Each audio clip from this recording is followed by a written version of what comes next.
नमस्कार दोस्तों, आज से हम इतिहास की हिस्ट्री की क्लास ऑनलाइन क्लासेस स्टार्ट कर रहे हैं। और हिस्ट्री की ऑनलाइन क्लासेस में हम सबसे पहले आधुनिक भारत का इतिहास देखेंगे। ठीक है, तो आधुनिक भारत के इतिहास को थोड़ा सा देखते हैं। जो मार्क्सवादी कवि हैं, मार्क्सवादी जो इतिहासकार हैं, सर जदुनाथ सरकार, उन्होंने जो है प्लासी के युद्ध से आधुनिक भारत के इतिहास को माना है। ठीक है, तो प्लासी का युद्ध जब प्रारंभ होता है उसके बाद के इतिहास को हमने आधुनिक भारत का इतिहास के नाम से संबोधित किया है। ठीक है, तो कौन थे? मार्क्सवादी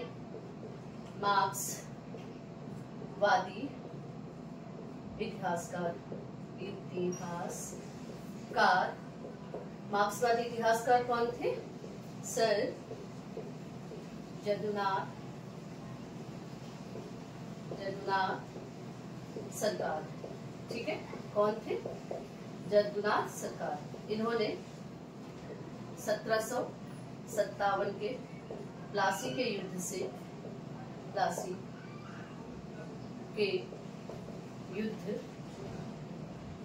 से आधुनिक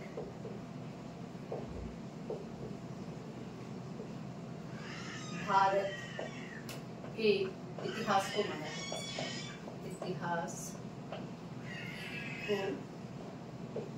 माना है। ठीक है, तो इससे पहले क्या हो रहा था? जितना भी हमारा प्राचीन युग था या जो मध्य युग था, तो उन्होंने क्या करा? प्राचीन युग में या मध्य युग में, जैसे प्राचीन युग में गुरुकुल पद्धति थी या मध्य युग में जो मतलब विचारों का आदान प्रदान वैसे ही बना था। तो क्या हुआ, जैसे ही आधुनिक युग प्रारंभ होता है यहाँ पे, तो अंग्रेजों का जब यूरोपियों का आगमन हमारे देश में होता है तो हमारे विचारों में और हमारे विचारों में क्या आ जाते हैं? चेंज आ जाते हैं। ठीक है, तो जिसके कारण हमारी जो वर्तमान जीवन प्रणाली है वो कैसी हो जाती है? आधुनिक हो जाती है। ठीक है, तो क्या हो जाता है? वर्तमान जीवन प्रणाली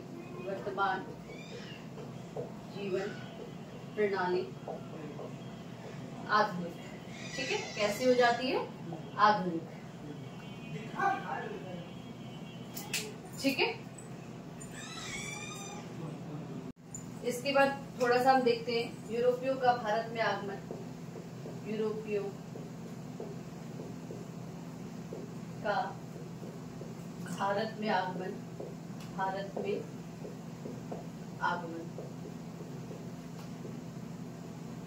ठीक है, तो हमारा देश जो था धन संपदा से क्या था? युक्त था।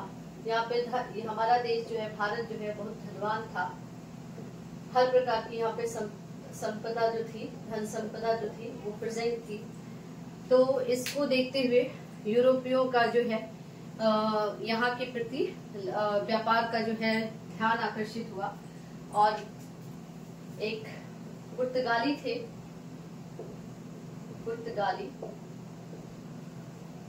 कौन थे? Vasco da Gama. कौन थे? Vasco da Gama. ठीक है, तो यहाँ पे देखिए, सबसे पहले यहाँ पे व्यापार के लिए थोड़ा सा ये देख लीजिए। व्यापार के लिए यहाँ पे दो मार्ग बहुत ज्यादा प्रचलित थे। एक था स्थल मार्ग और दूसरा था जल मार्ग। ठीक है, एक था स्थल मार्ग, दूसरा था जल मार्ग। तो 15वीं शताब्दी तक जो था जल मार्ग जो था प्रतिबंधित क्षेत्र में आता था। तो स्थल मार्ग से यहाँ के प्रमुख दर्रों के थ्रू यहाँ पे क्या होता था? व्यापार होता था। ठीक है, यहाँ पे क्या होता था? व्यापार होता था।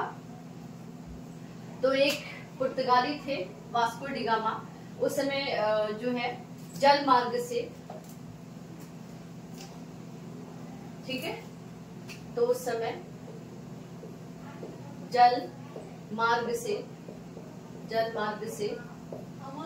जो है भारत के कालीकट, ठीक है, भारत के कालीकट पर पहुंचे। ठीक, जल मार्ग से भारत के कालीकट पर ये पहुंचे। कब? 1498 ईस्वी में। 1498 ईस्वी में। और एक व्यापारी थे, कौन? कहाँ के थे वो? गुजरात के। कहाँ के थे? गुजरात के। देख लीजिए, तो गुजरात के एक व्यापारी थे अब्दुल मलिक। क्या नाम था इनका? अब्दुल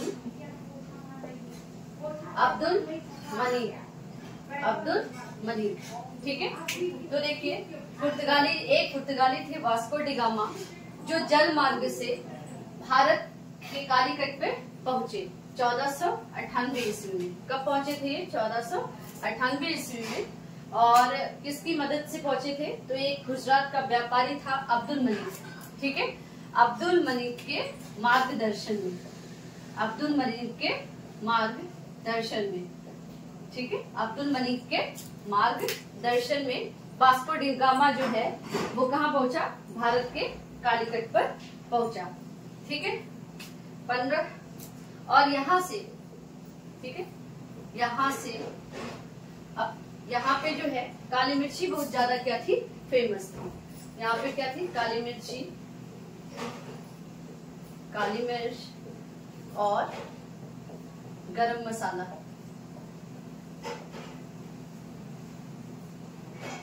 यहाँ पे बहुत फेमस था। तो उपहार के तौर पर यहाँ के राजा ने इनको काली मिर्च और मसाला उपहार के तौर पे दिया, जिसको यहाँ से यूरोप में ले जाकर इन्होंने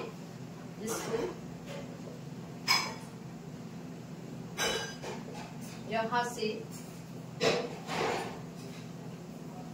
यूरोप में ले जाकर इन्होंने 60 गुना दाम में बेचा। ठीक है, गुना दाम में बेचा। ठीक है, तो देख लीजिए, एक पुर्तगाली थे वास्को डी गामा, जो अब्दुल मलिक के मार्गदर्शन में आपके 1498 ईस्वी में कालीकट के तट पे पहुंचे। और यहाँ के राजा ने इन्हें, क्योंकि हमारे देश में अतिथि देवो भव, तो अतिथि का खूब आदर सत्कार किया और उपहार के तौर पे यहाँ पे से काली मिर्ची और गरम मसाले दिए, और जिसको इन्होंने यूरोप में ले जाकर 60 गुना दामों में बेच दिया। 1502 में वह पुनः वापस आए।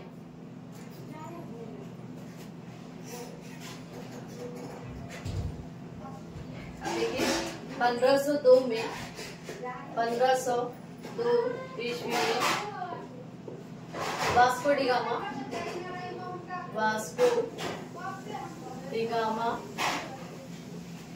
पुनः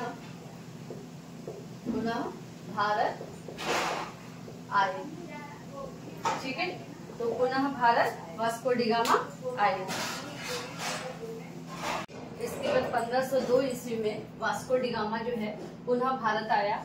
इसके बाद फ्रांसिस्को डी अल्मीडा, ठीक है, 1505 से 1509 ईस्वी तक यहाँ रहा, और ये प्रथम पुर्तगाली गवर्नर था। ठीक है, प्रथम पुर्तगाली गवर्नर था। ठीक है, कौन? Francisco de Almeida. ठीक है, इसने ब्लू वाटर नीति,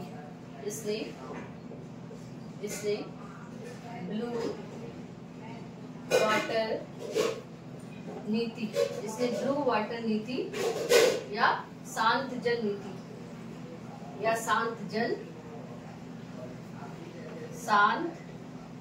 जल नीति अपनाई।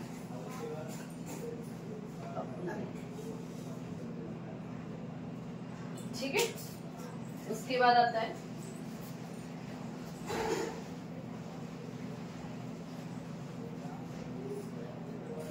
इसके बाद आया फ्रांसिस्को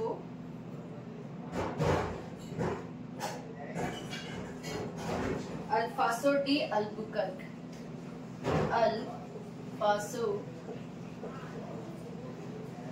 डी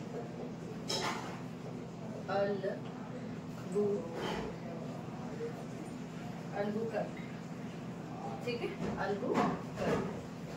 1509 से 1515, 1509 से 1515।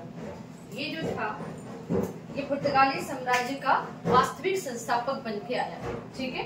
ये पुर्तगाली साम्राज्य का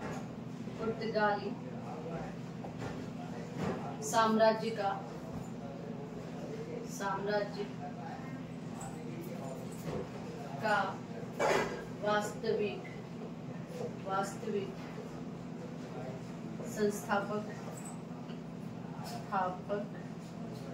बनकर आया। इसने यहाँ पे सती प्रथा को बंद करवाया था। इसने यहाँ पे सती प्रथा क्या कराई थी? इसने यहाँ सती प्रथा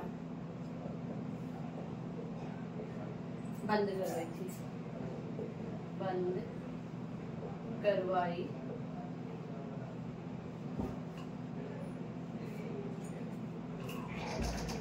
कोचीन को इसने अपना मुख्यालय बनाया, ठीक है। कोचीन को इसने अपना मुख्यालय बनवाया, ठीक है। कोचीन को इसने अपना मुख्यालय बनवाया। भारत में पहली कैथोलिक चर्च बनाई, ठीक है। भारत की पहली कैथोलिक चर्च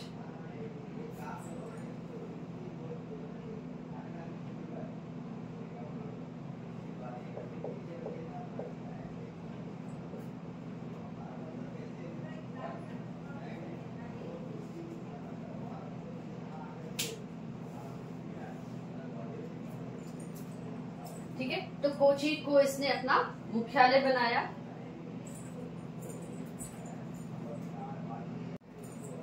ठीक है। तो अल्फासो डी अल्बुकर्क 1509 से 1515 पुर्तगाली साम्राज्य का वास्तविक संस्थापक बनकर आया। इसने यहाँ पे सती प्रथा को बंद कराया। कोचीन को इसने अपना मुख्यालय बनवाया, ठीक है। कोचीन को इसने क्या करा? अपना मुख्यालय बनाया। और 1510 में बीजापुर के सुल्तान यूसुफ आदिल शाह से गोवा जीत लिया, ठीक है। इसके बाद जो अगले आपके पुर्तगाली आए,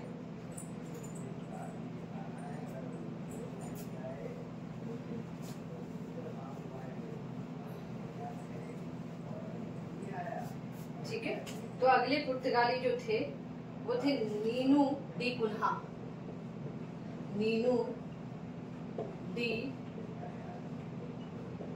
कुन्हा, ठीक है। 1529 से 1538, 1529 से 1538, ठीक है। 1529 से 1538, ठीक है। अकबरनामा में इसको अनवर कहा गया है, ठीक है। इसको क्या कहा गया है? अनवर कहा गया है, ठीक है। तो नीनू डी कुन्हा को 1529 से 1538 में भारत आया। अकबरनामा में इसको अनवर कहा गया है। इसने हुमायूं को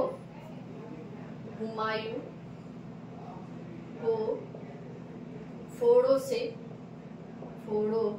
से निजात दिलवाई थी,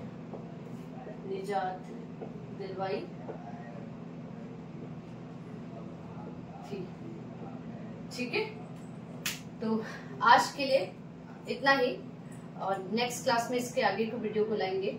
इससे पहले आप चैनल को लाइक, शेयर एंड सब्सक्राइब करते रहिए और हमारा मनोबल बढ़ाते रहिए। धन्यवाद।